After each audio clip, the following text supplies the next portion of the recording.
Perkenalkan, kami dari kelompok 4. Nama saya Aga Syaftra dari 11.5. Saya Maulida Nur Rahmat dari 11.3. Dan saya Diva Ajeng Jelita dari 11.3. Dan saya Riza Fitra Dirawan, kelas 11.5. Kita lanjutkan pembahasan utama kita, yaitu sistem aliran darah yang benang-benang merah ini. Sistem aliran darah adalah jaringan tubuh yang terdiri dari jantung, pembuluh darah, dan yang bertanggung jawab atas pengiriman oksigen, nutrisi, dan zat-zat penting lainnya ke seluruh tubuh serta mengangkut limbah-limbah metabolik untuk dikeluarkan dari tubuh. Proses dimulai saat darah yang kaya oksigen dipompa keluar dari jantung melalui arteri ke seluruh tubuh. Di jaringan organ, oksigen dan nutrisi diserap oleh sel-sel tubuh melalui kapiler.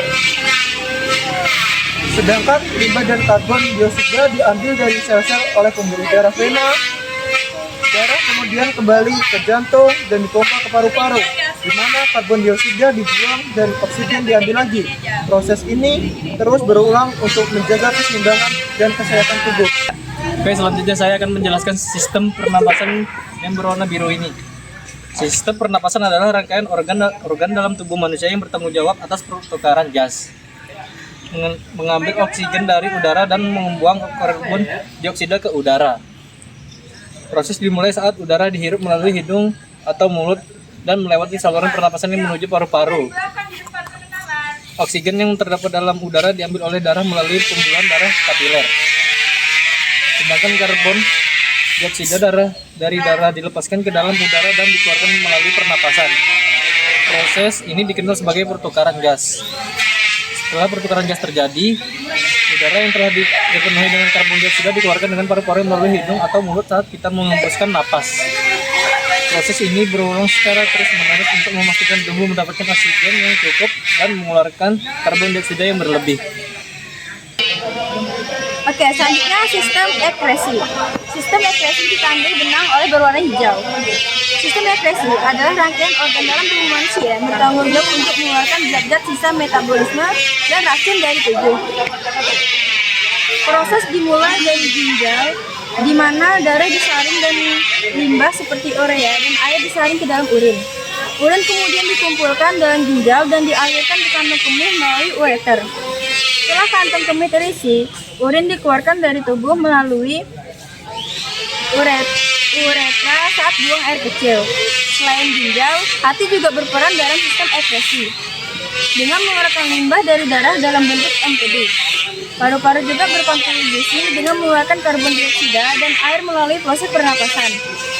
Kulit juga berperan dengan mengeluarkan keringat yang mengandung limbah seperti garam dan urea. Semua organ ini bekerja bersama-sama untuk menjaga keseimbangan internal tubuh dan membuang zat-zat sisa yang tidak diperlukan. Oke, materi selanjutnya atau materi yang terakhir yaitu kita akan membahas sistem pencernaan yang ditandai dengan benang berwarna kuning. Di mana pengertian sistem pencernaan adalah serangkaian organ dalam tubuh manusia yang bekerja bersama-sama untuk memproses makanan menjadi nutrisi yang dapat diserap oleh tubuh dan mengeluarkan sisa-sisa yang tidak tercerna. Proses ini dimulai dari mulut, di mana makanan dikunyah dan dicampur oleh air liur yang mengandung enzim pencernaan. Kemudian, makanan bergerak melalui kerongkongan ke lambung, di mana asam lambung dan enzim pencernaan lainnya mencerna makanan lebih lanjut, terutama protein. Setelah itu, makanan masuk ke usus halus, di mana enzim pencernaan dari pankreas dan dinding usus memecahnya menjadi nutrien yang lebih sederhana. Nutrien tersebut kemudian diserap ke dalam aliran darah melalui dinding usus halus. Sisa-sisa yang tidak dicerna bergerak ke usus besar, di mana air dan garam diserap kembali membentuk tinja. Akhirnya tinja disimpan di rektum sebelum dikeluarkan dari tubuh melalui anus saat buang air besar.